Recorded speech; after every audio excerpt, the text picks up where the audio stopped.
So Moore's law has governed our progress in compute for the past few decades. We've gone from room-sized mainframes to smartphones and GPUs that are dictating our AI future. However, we're hitting the theoretical limits of physics in a lot of ways we can make our computers, and we now need newer degrees of freedom in order to unlock these new computers that are still going to govern and decide our future. And so I have two gentlemen here. It's my pleasure to have Chris Anderson from xLight and Mike Lafferty from Snowcap. Welcome to the family. On stage here to talk about a couple of those degrees. All right, so please introduce yourselves. Give us a little bit of an introduction of the companies you're working with and what you guys do. I'll start. Yeah, Chris can start. Sorry. Hot here.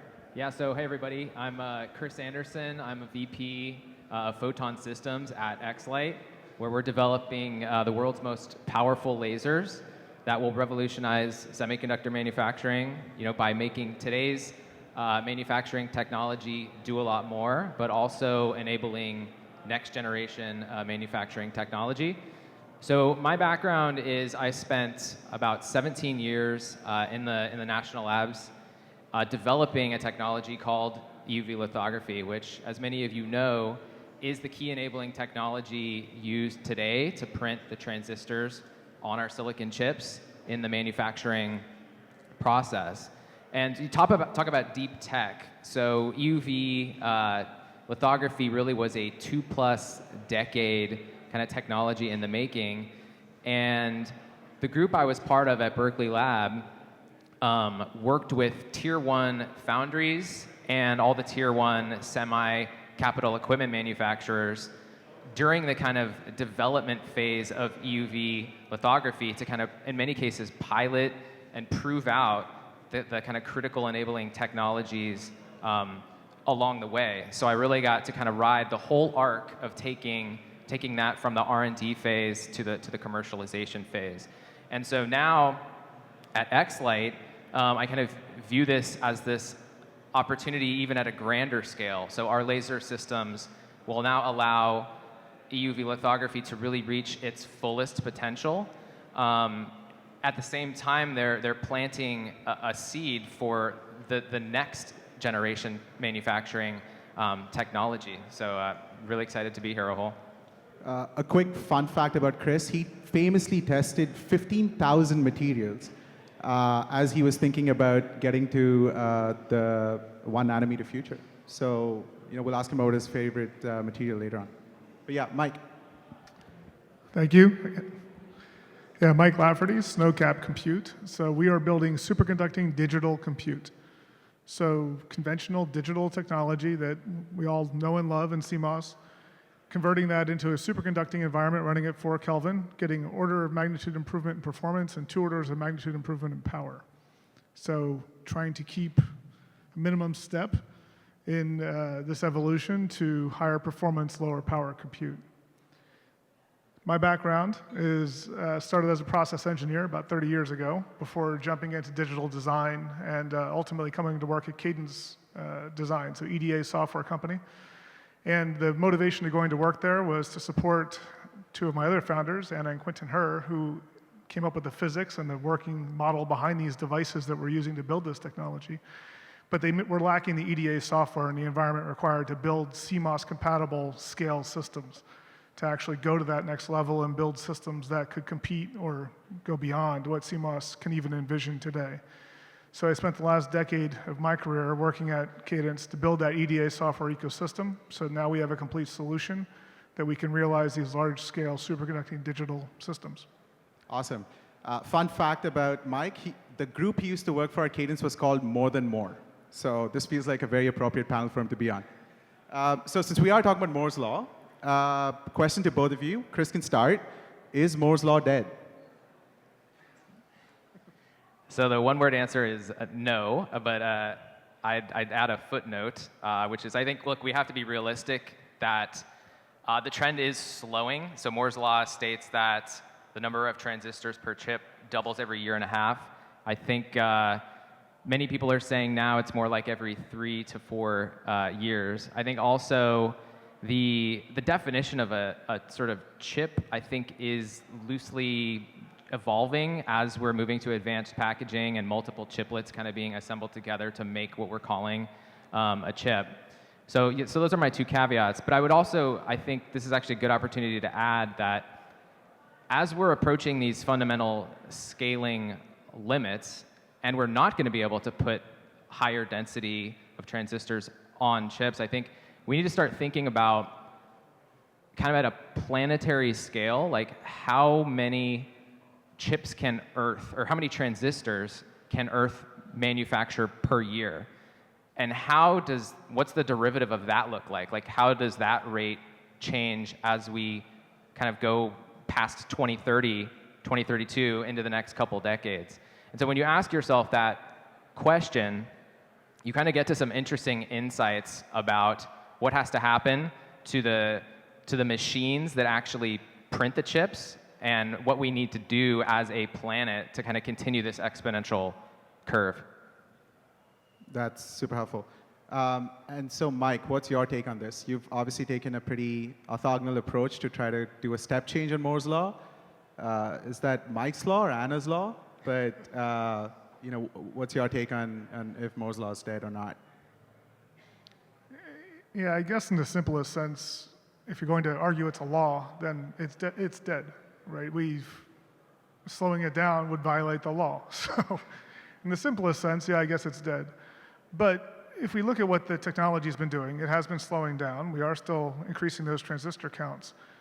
But are we? We're increasing the theoretical transistor counts, but what's actually being realized on silicon is not that. We can't deliver enough power, we can't remove enough heat. So although the technology is advancing to be able to deliver those transistors, we can't actually realize those transistors.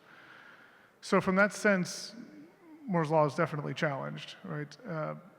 Now to your point, right, chiplets and other promising solutions, which were also part of Moore's law, not commonly thought about as much, are showing promise. The industry continues to evolve and take advantage of some of those solutions, but there's challenges, right? The communication bandwidth from chip to chip is still a challenge.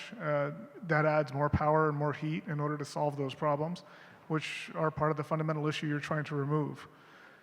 So I still don't see it as being a savior. What I see it is instead, we've been stuck for the better part of a decade, kind of bouncing against this wall of trying to keep Moore's law alive. And the reason Moore's law exists, right, is that's just human nature. It's human need to want to double that performance in that kind of time scale. It's just humans do that with everything.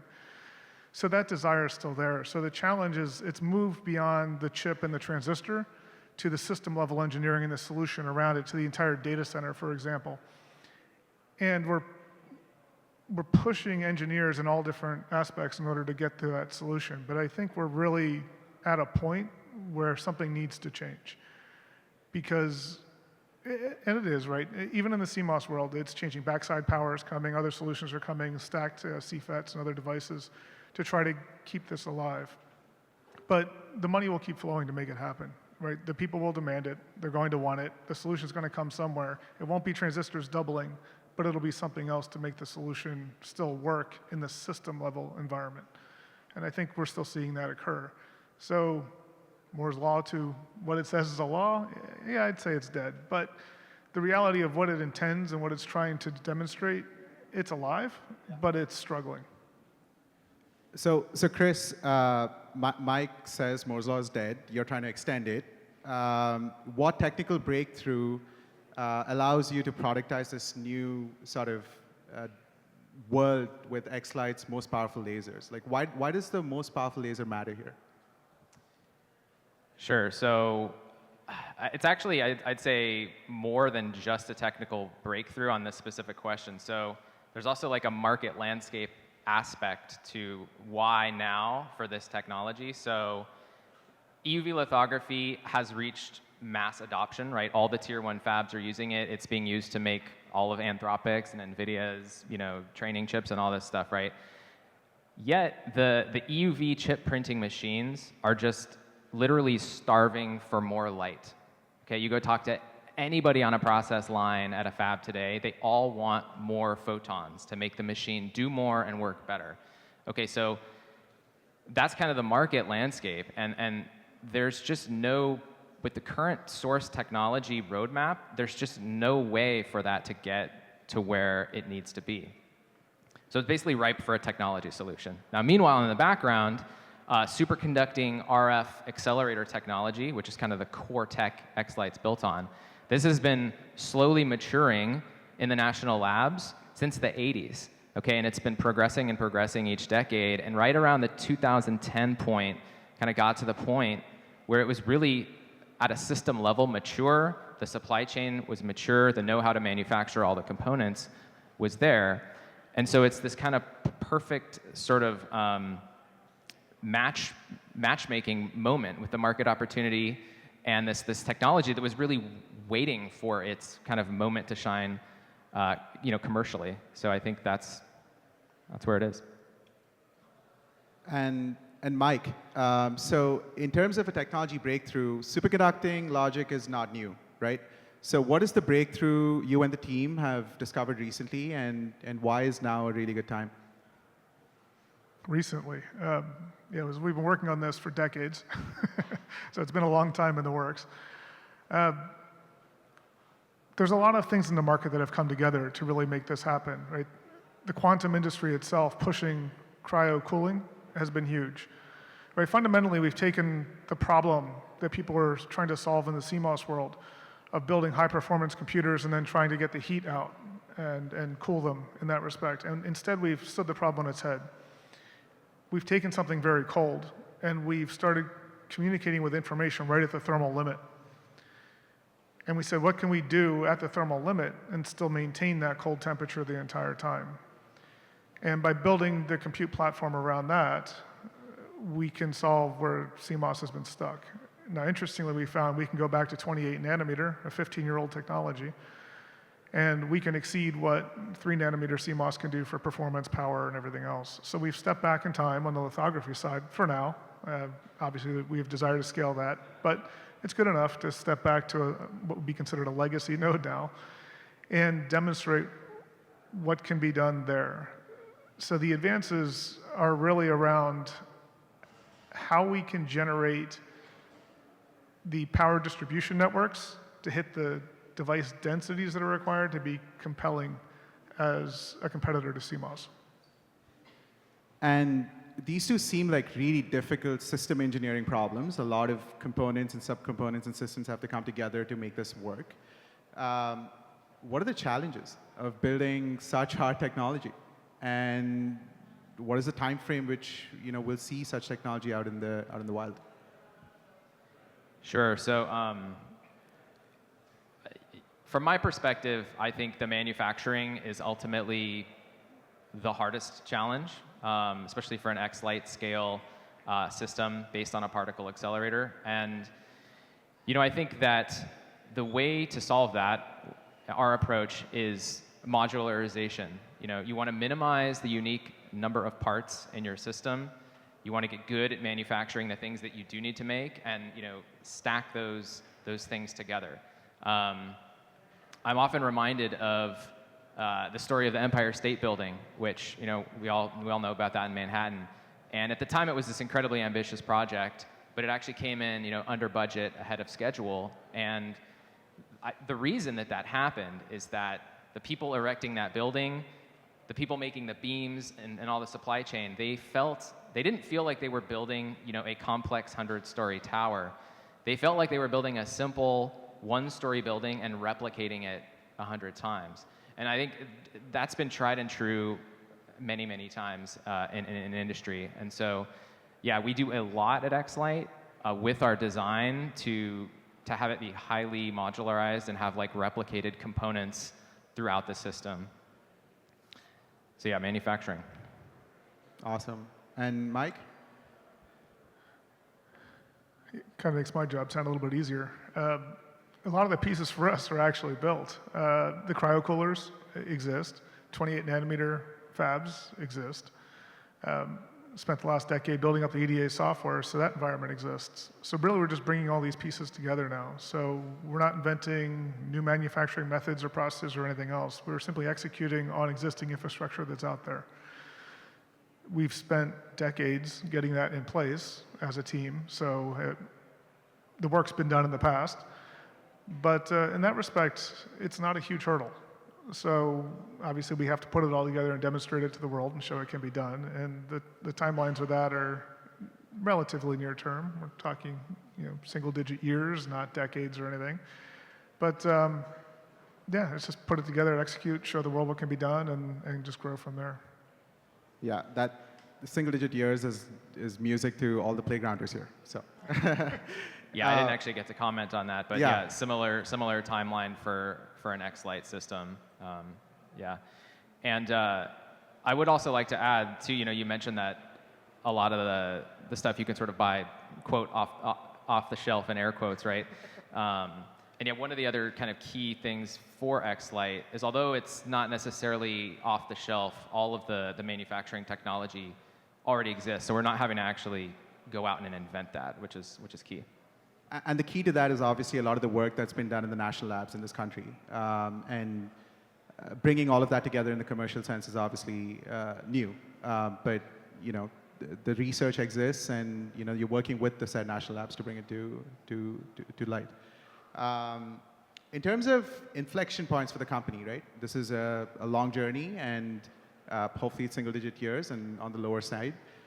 You'd need a bunch of capital, and you need to show a bunch of inflection points along the way to show progress. What are these inflection points like, technically, commercially, on the talent side? What do these look like while you're building this company? Mike can go first. Yeah, so the inflection points for us, the critical thing, of course, is getting those first test chips out and just demonstrating to the world what they can do. From that, you can easily measure the power, performance, and predict the scaling that you can achieve for any design beyond that, because we're fundamentally built on a CMOS platform. We're using a totally different type of physics and a different way of getting the job done, but because we're built on what's known in the CMOS world and can be simulated and emulated in the CMOS world, we can directly scale the CMOS numbers to our environment. So the beautiful inflection point is get those first test chips out, build a workload that no one can argue with the output and the performance of what we're doing, that we can directly represent in the CMOS world as well. Once the world sees that, opening up the technology to others to show what they can build in it is really what we need to do to enable. So very quick inflection point, very early in our product cycle. So we're excited to go out and show that here in the near term and see where we can go from there. So the first chip comes out. What is the one figure of merit you're most excited about showing to the world? What we're going to demonstrate is performance per watt. So,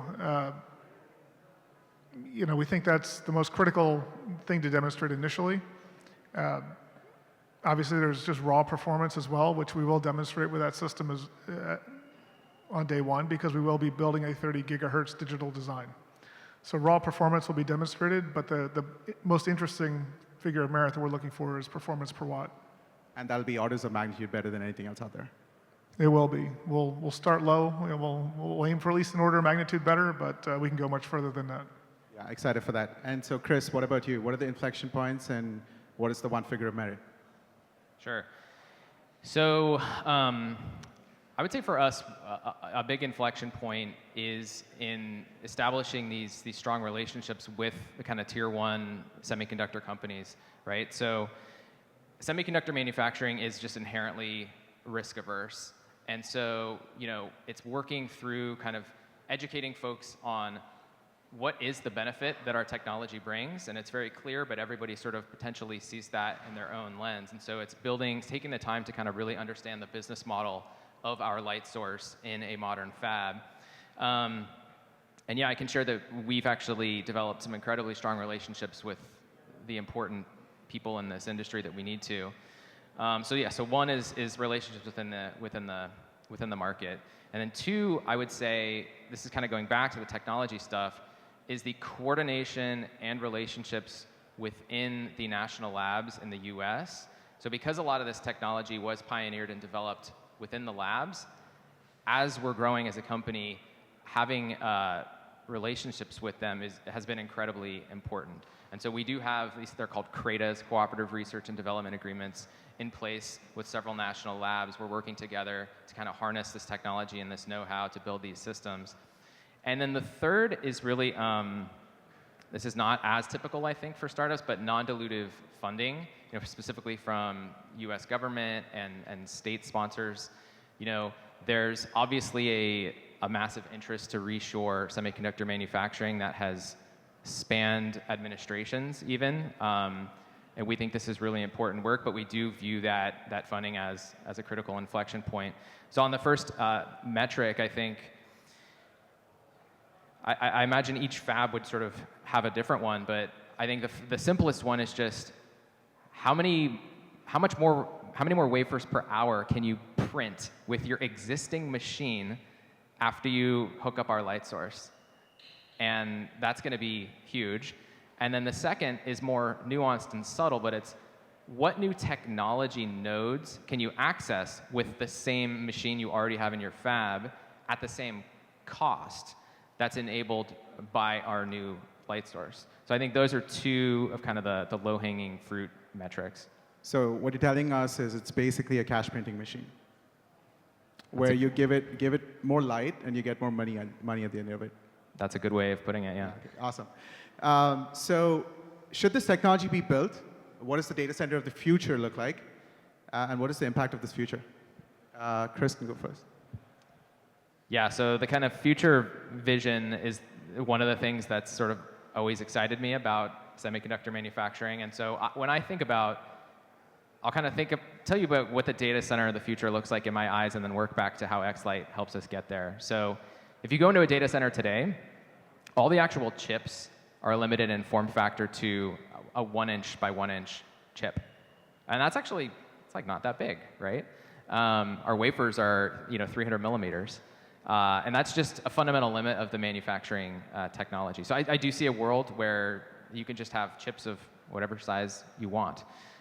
Secondly, I see this world where an individual chip can contain IP from potentially limitless vendors. So you can have multiple different companies kind of specializing in their own specific hardware stack that can all be natively and monolithically integrated together on the same process within a same chip. That's just kind of unheard of today. The only way you can do that today is by each different vendor sort of manufacturing their own physical chip and then connecting them together in a packaging step afterwards.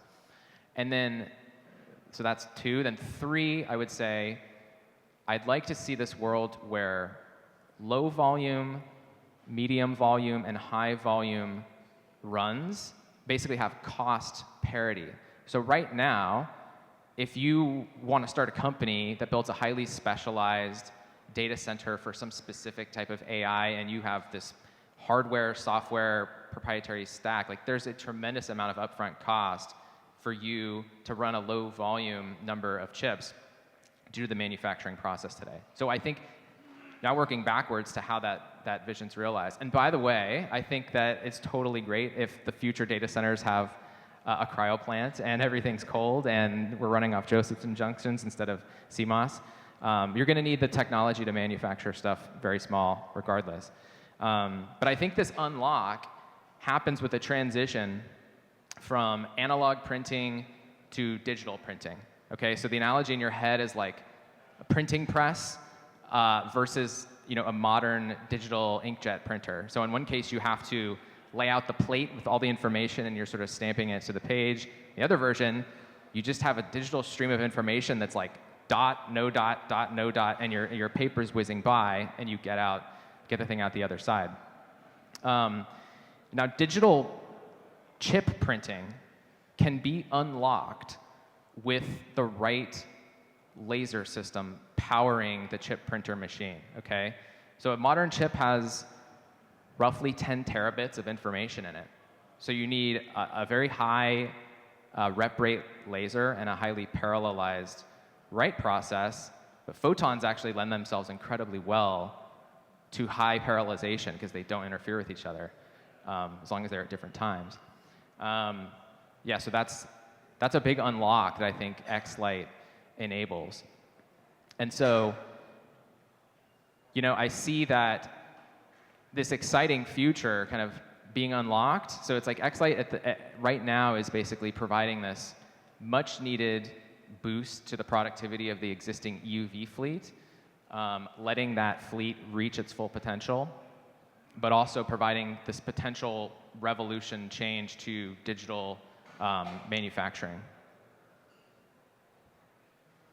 Mike? Yeah, data center of the future.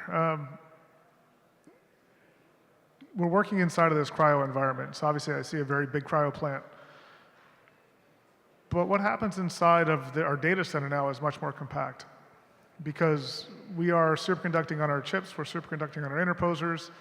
If you're operating inside of a superconducting environment, basically communicating with electrons is like communicating with photons. Dispersionless communication, very high bandwidth, no need for serialization or deserialization at your chip boundaries.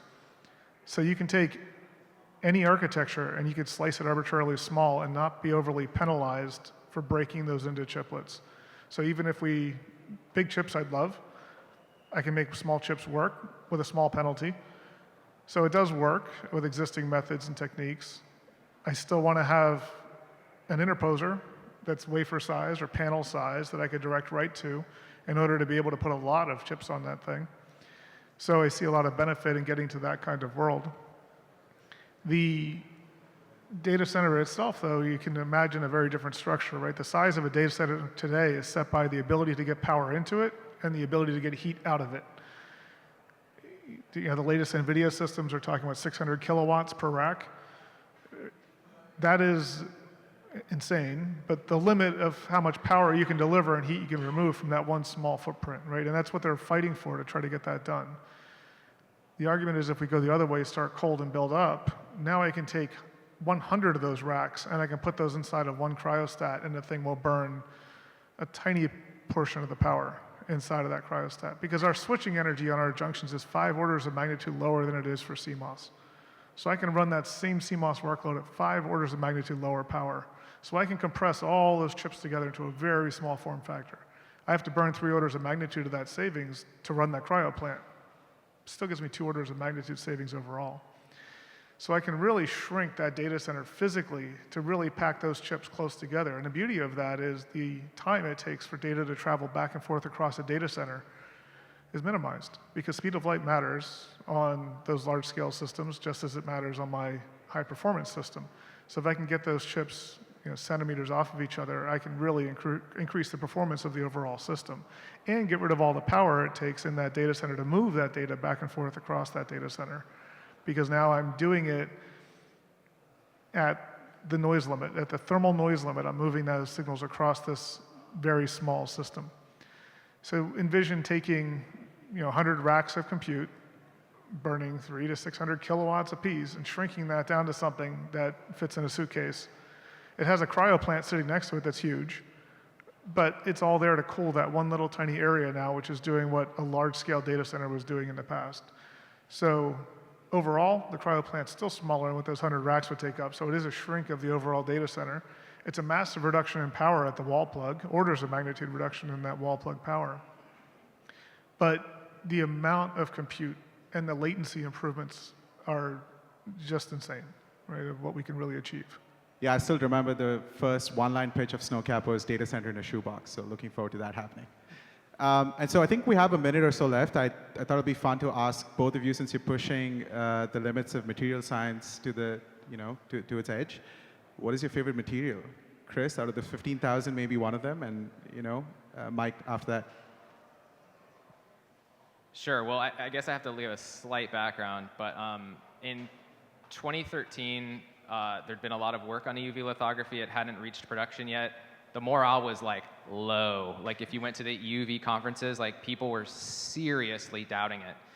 And right at that time, this completely novel, when he's saying material, he's talking about the light-sensitive material that like captures the high-resolution image that you're burning into the chip. This totally new material platform came on the scene, and for like the whole time we had our chip printing machine in Berkeley, we didn't even know if it could print the smallest feature that physics said it could, because no material could even resolve it. And this new material came on the scene. It had like a crazy developer process that was like kind of dangerous, but we're like, what the hell? We'll give this a try. Let's take the safety classes. And it ended up just blowing the performance just off the charts. And so this was like, in my mind, this sort of wind in the sails of EUV lithography. I still remember it when we presented it at the conference. It was like practically a standing ovation about, oh my God, like there's actually hope for materials that can actually resolve to these feature sizes we want. So that material was developed by a company called Impria. And it's now called a metal oxide resist, the technical name. But yeah, so that was a long answer, but. Metal oxide resist it is. Yes. Okay, what about Mike?